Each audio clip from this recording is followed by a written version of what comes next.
I mean, you seem so sweet to be a bartender. I think of bartenders as having to have this like hardened edge. Did it harden you up? Did it like, did you see the rougher sides of life and Um, I mean, yeah, you see some really sad things, like when you repeatedly are kicking the same guy out at close, or like calling a cab for the same guy.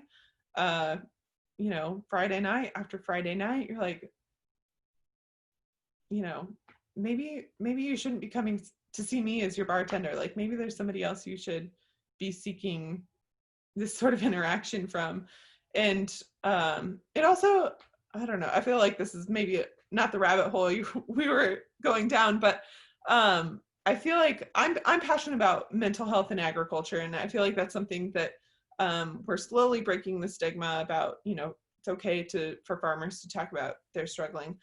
And I think by being a part of the food chain in a different way as a server and bartender, mental health is a huge problem in the service industry too. Like your people who are, especially the back of house, like they don't get tips when it's 100 degrees and they're rushing your pizza because their server screwed up and was like, oh yeah, I had a pepperoni pizza that was supposed to be ready, and they're like, you didn't submit the ticket. I'm like, well, my table's been waiting for 20 minutes. Can you make that on the fly? Like, the guys in the back of the house don't get anything besides like more hurtful pressure? word. Yeah, more pressure from me. And, then they're messing up somebody else's order. So I when you say you're passionate about mental health, what prompted this? This is a subject that I think you're right. It's having attention called to it, but I often wonder how much dimension there is to the conversation that's going on about mental health. And so I'm always afraid to step into this because somebody's mental anguish is none of mine to judge. I have no interest right. in telling somebody whether they are or are not depressed or what they do or don't need to do. But when we start talking about mental health as a function that corporations should take on or industry groups, I start getting nervous. So help me understand, how did you get involved in this? Why is this an important issue to you? I think it starts from a place of having people in my family who've had their own struggles with mental health. And I think before I saw it in other people, I didn't understand that that's what was going on in my family, or understand kind of what that meant for the relationships with my family. I just saw those people as like, oh, that's how they are, or like this is how I engage with this person just because that's who they are. Not so much understanding like mental health as a piece of that. And then I hit the road as I think I was 21. I left on this road trip. I was like randomly calling, farmers across the country. And then I'd like go sit in the cab with them for 6 hours and basically ask them to tell me their life story. And I set out thinking I'd get a lot of great, happy stories. And there are, but there's a lot of heartache and tension and family dynamics and pressures from all different angles on farmers. And, I'll never forget asking the first time I asked a farmer that was, I don't know if he was like 8th or 9th generation farmer.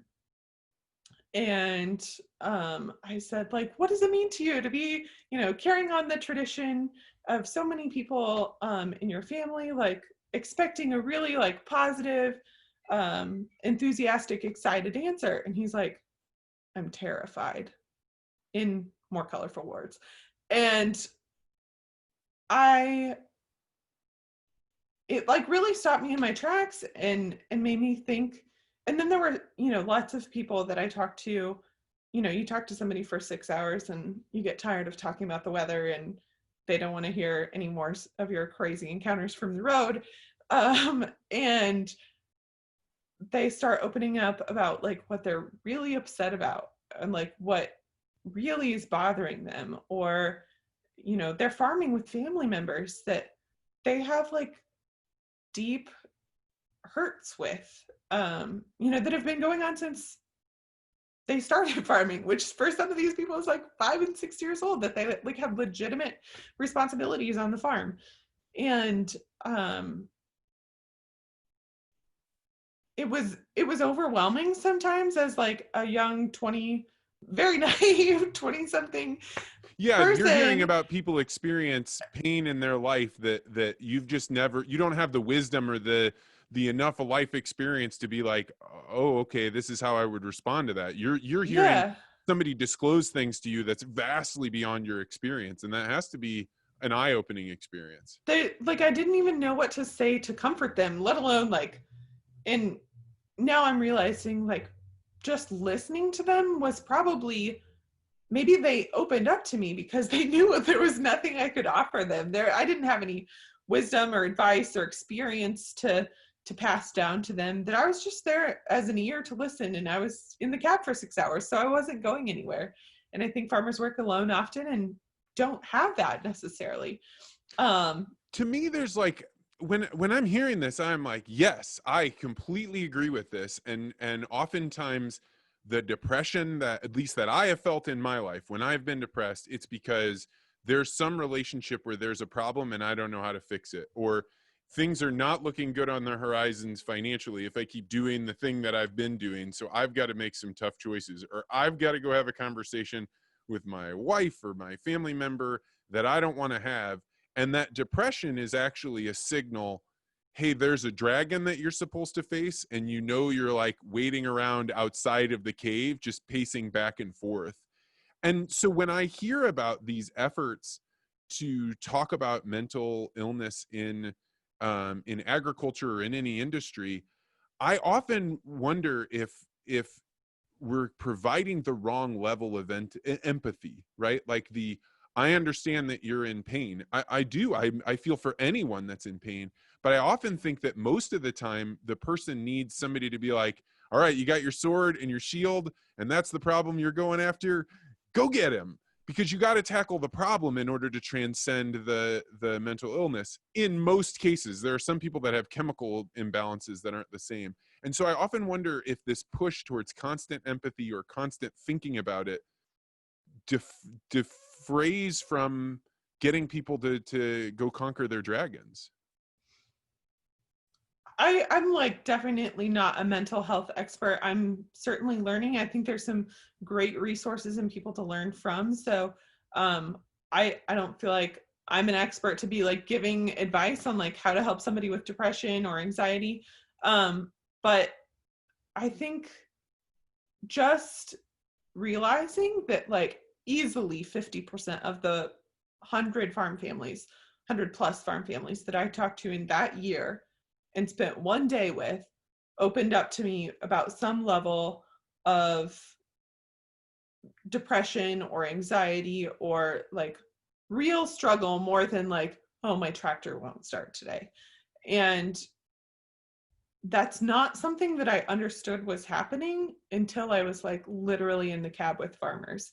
And I feel like that's not something until more recently that I'm hearing people talk about. And I think to be able to like get your shield and your sword ready, whatever that looks like for people, you have to know that like there's a dragon outside. Like some people aren't even, we're just kind of like word vomiting to me and just realizing for themselves like, oh, like you've been asking about my, relationship with my dad, like what it means to be able to farm with my family. Like, I guess I never really put it into words that like I felt this pressure for 28, 42 years, like my whole lifetime, that I think there's a lot of people that are still in like just the acknowledgement stage.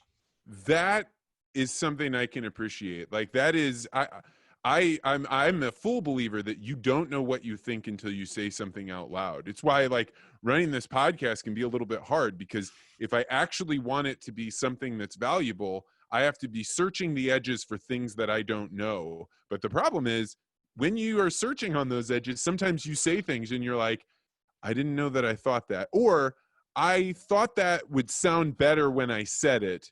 But Yeah. when I said it, I realized that's not actually what I think. And it's so amazing how many different voices that we have going on, that when you finally put something to words, that can be just the half of the battle in and of itself. Yeah. I find myself in the same way. definitely an external processor and have to talk about things to kind of really like form my ideas and make them concrete.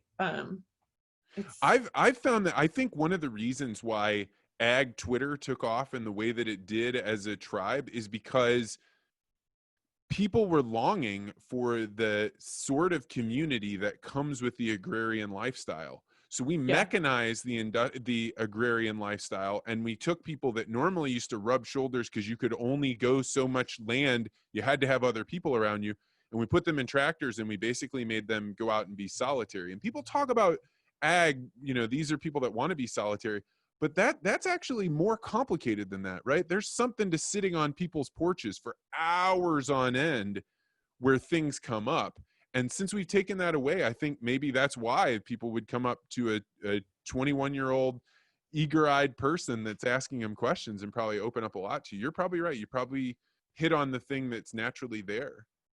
Well, I mean, I think you're right that like farmers long, they're just like everybody else. They long for this sense of community and understanding with other people. I mean, like, why do people hang out at the local coffee shop or like their local John Deere dealership? Like, it's not because the popcorn tastes so good. Like, there's somebody else there to talk to that understands what they're going through and can relate.